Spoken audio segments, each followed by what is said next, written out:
nasasaktan. Lahat din ng tao nagtitiwala, lahat din ng tao nagmamahal. Pero kung ang taong yun ay nagbabago, tatanggapin mo pa rin ba siya? O handa ka na ring magpalaya? Isusuko mo na rin ba siya? O bibigyan pa ng pagkakataon? Minsan naisip ko, paano nga ba ito? Paano nga ba to matututo ang isang tao kung palagi mo na lang siyang pagbibigyan sa mga hiling niya? Paano nga kaya? Paano nga ba? Paano nga ba? Paano nga ba itama ang dapat na itama? Paano kung hindi na maitama? Ano pa kayang hakbang ang gagawin ko?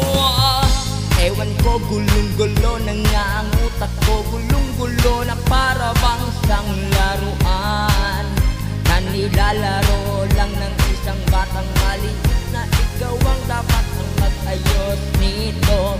Ano kaya ang aking gagawin? Di ko na nga alam ang aking gagawin. Pero syempre, kailangang alamin mo muna ang totoo bago gumawa ng hakbang. Minsan naisip ko, paano nga ba ito? Paano nga ba to matututo ang isang tao kung palagi mo na lang siyang pagbibigyan sa mga hilinga? Paano nga kaya? Paano nga ba? Paano nga ba? Paano nga ba itama ang dapat na itama? Paano kung hindi na maitama? Ano pa kayang hakbang ang gagawin ko mo? Ewan ko, gulong-gulo na nga ang utak ko. Gulong-gulo na para bang isang laruan na nilalaro lang ng isang batang maliit na ikaw ang dapat ang mag-ayos nito. Marami na sa atin nagpapakatanga sa pag-ibig, pero hindi lahat natututo. Paano nga kaya? Paano nga ba? Paano nga ba? Paano nga ba? Paano nga ba matututo?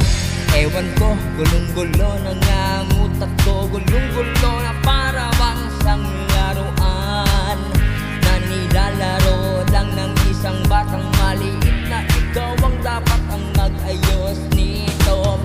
Paano nga kaya? Paano nga ba? Paano nga ba? Paano nga ba itama ang dapat na itama? Paano kung hindi na maitama? Ano pa kayang hakbang ang